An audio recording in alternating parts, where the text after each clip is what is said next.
Hi there, Psych2Go fans. A quick thank you from us to you before we start.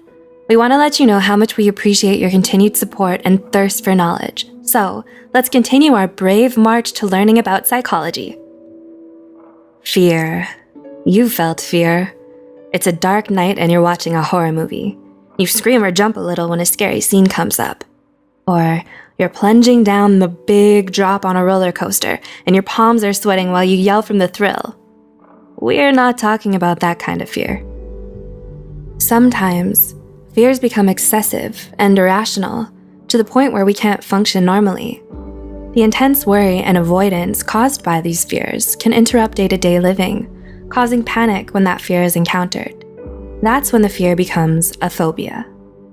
Phobias are classified into 3 types: social phobia, agoraphobia, and specific phobias. Specific phobias are further grouped into 5 major categories: environment, situational, animal, blood injection injury, and others. A 2017 study found that over 10% of adults in the United States alone struggle with phobias.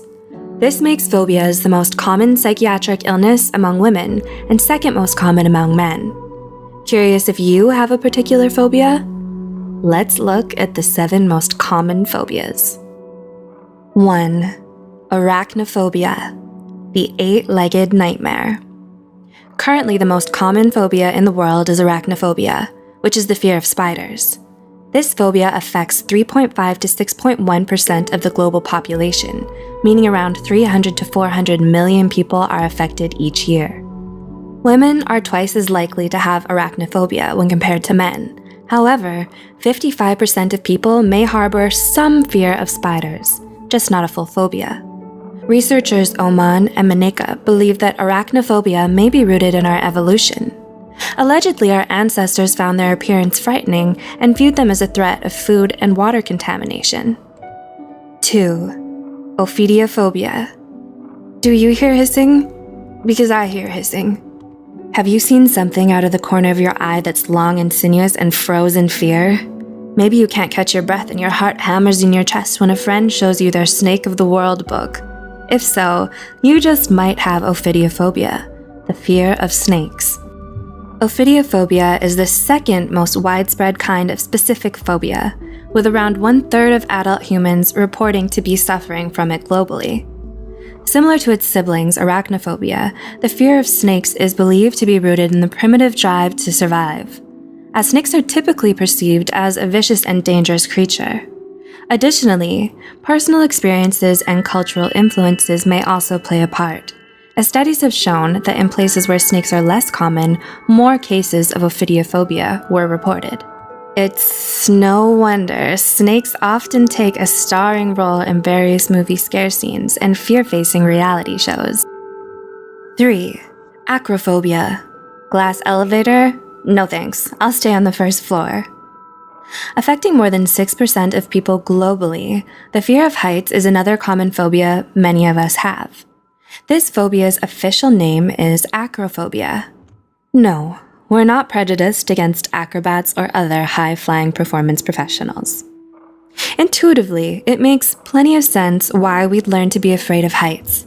The research alleges that this phobia may be the result of an evolutionary adaptation, like many things. This adaptation developed to help keep us from falling to our deaths. A little of this can be helpful, to prevent us from taking unnecessary risks.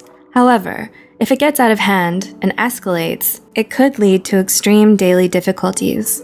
You might have a severe aversion to common structures such as bridges, towers, steep staircases, and other perceived high places for fear of triggering a panic attack. So, take a deep breath, grab a buddy, take it one small step at a time, and let's look at the next phobia. 4. Aerophobia.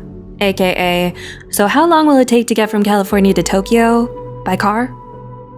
Aerophobia refers to the fear of flying, and it affects around 10 to 40% of American adults. Are you thinking right now, sure, humans don't fly naturally, so fear of flying is understandable?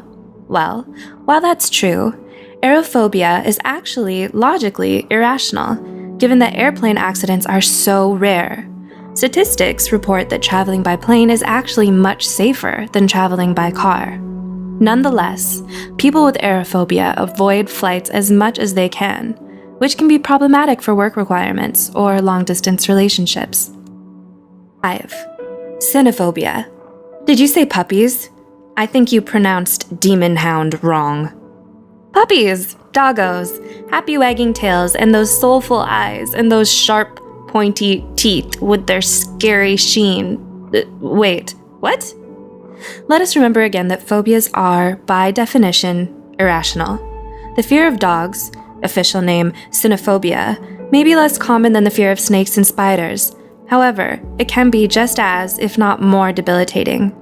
Just consider how many pets and stray dogs are present in any given neighborhood. That kind of prevalence makes it virtually impossible to avoid them completely. Unfortunately, this means cynophobics experience intense and frequent dread, anxiety, and even panic. Cynophobia could be caused by a traumatic childhood experience, such as being chased or bitten by a dog, that was never addressed or otherwise fully resolved. Getting proper help and following professional therapy advice could not only make day-to-day life more livable, but allow you to revel in the wonderful world of dogs. 6. Trypanophobia. Would it be possible for me to take all my vaccinations in pill form?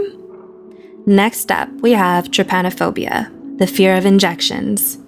Ever seen the huge, strong sports guy break out into unprovoked tears when it was his turn to get vaccinated at school? Or seen the undisputed tough girl pass out when being asked to donate blood? Maybe they have trypanophobia. While it's normal to be afraid of injections as children, statistics report that the fear persists in approximately 20 to 30% of adults, escalating to become trypanophobia. Trypanophobics stringently avoid medical treatments, hospitals, and doctors. As you can imagine, this is incredibly risky to their health. How bad can it be, you ask? Well, the fear can be so intense that most would faint at the mere sight of a needle. An interesting bit of trivia: trypanophobia is the only kind of specific phobia that is found to run in families. And 7. Mysophobia. Antibacterial hand gel? Check. Gloves? Check. Hazmat suit? Check. Maybe I need a bubble.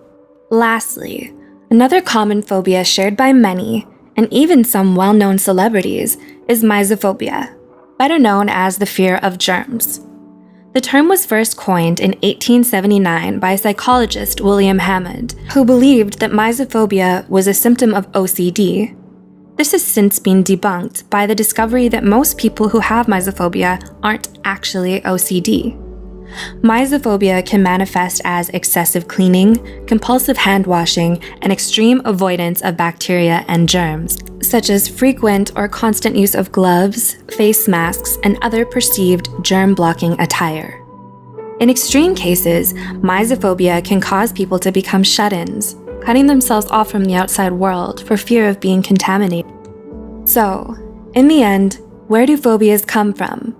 Well, according to the American Psychological Association, phobias typically emerge during childhood or adolescence, persisting into adulthood.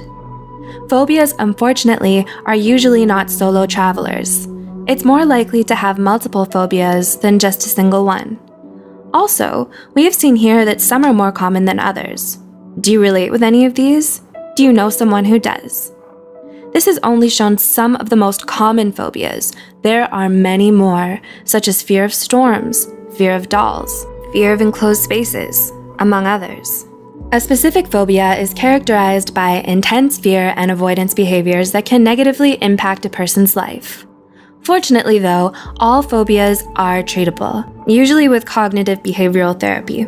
So, if you're suffering from a phobia yourself, or know someone who is, it's best to seek out a mental health care professional and get the help needed. Thank you for watching. We hope you learned something and gained some insight. Please help us continue our video on providing knowledge by liking, commenting, and subscribing. What would you like to see next? Let us know in the comments below.